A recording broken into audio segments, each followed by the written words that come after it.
Hello everyone, this is In-Game Arts with another boxing and a breakdown of the demo. This is Worms W.M.D. All-Stars for the PlayStation 4. To start off, there was a pretty good size update around 3.5 gigabytes big. Now what that update did mostly said it fixed bug issues as well as performance issues. Nextly, and sadly, all the DLC is locked away on a redeem code. So basically Worms W.M.D. All-Stars is still the base vanilla version of the original first release of just Worms W.M.D. So now, that just kind of tells you right now, if you're going to be buying it, you might as well just buy the original one. And as well as if you were wondering about the redeem code, sadly, it's expired. It has expiration date and it's been expired for quite some time. So don't even bother trying to redeem it if you are interested in that. Now, jump to Worms W.M.D. Now, I have never played Worms W.M.D. This is actually the first time I ever played Worms W.M.D. And for the most part, I've been jumping around between the Worms games. Now, I remember growing up playing Worms. I mean, all the way back in the PlayStation 1 era, the original first one. So, I've been playing them off and on. It depends on the newer ones to the older ones. Now, I've always preferred the older ones compared to the newer ones. And W.M.D. is really no different. I mean, the series as a whole, it's nice to see how graphically it's improved and all the objects in the game and stuff like that. And there are some newer Worms games that I really enjoyed. But W.M.D., I don't know, it didn't really set well with me. It's not that it's a bad game. I just felt like they didn't really move the series forward enough.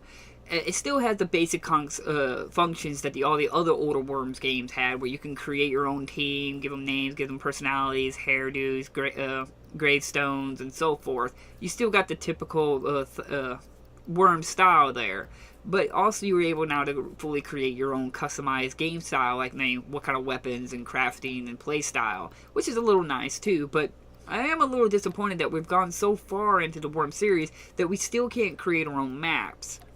We still have the random generator system in the game, which has been in the game for a very long time.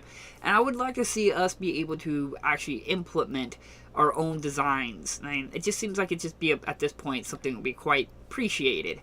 But for the most part, it still plays and feels like the Worms games and environment and game style.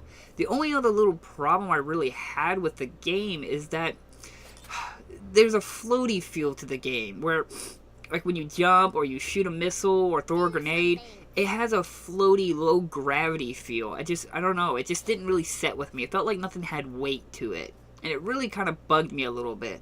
But the other cool things in the series in this one that I've played is that you have buildings that you can go into and use them as sort of like a fort, which is actually really cool, as well as you have vehicles in the game like tanks, helicopters, and robotic machinery, like a mech. And it's really cool, but I think they're a little too big for the game design. But for the most part, they really do add a new atmosphere to the game with tanks and stuff like that. And I would like to see a little bit more touch on this. For the most part, Worms W.M.D. felt like I don't know, it felt like just something they threw together real quick without really trying to move the series forward. They do even have a crafting system in the game, I guess since the crafting system has been getting really popular among other games, that you're able to combine items and weapons and material to make a more advanced version of a weapon or a different variation of that weapon, which is kind of cool, but also still doesn't feel like it serves a real purpose, because you have to use a turn to do that, and you have to wait for that next person to be able to use that weapon. But for the most part, you could only use that weapon once. Once it's crafted and you use it, it's gone. Doing that, it made it felt like there was really any reason to do it, other than the fact that maybe you had a worm character who was trapped and couldn't help shoot anyone. You just had him craft something to help the rest of the team. That's the only really time I felt like I had a purpose to using it.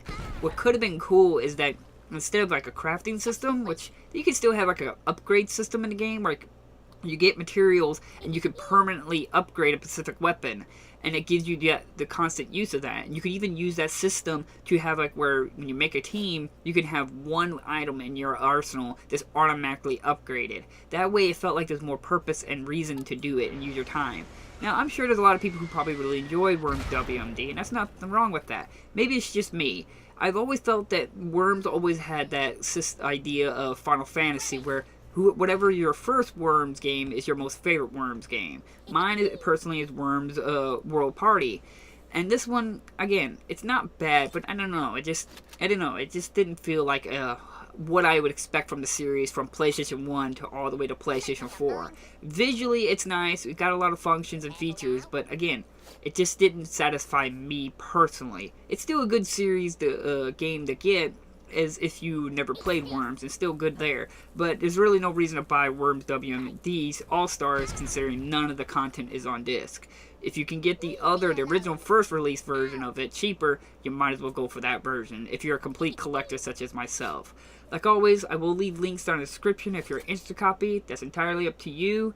And hit that like and subscribe button if you want to see more videos from me. And I'll see you guys in the next episode. Bye-bye!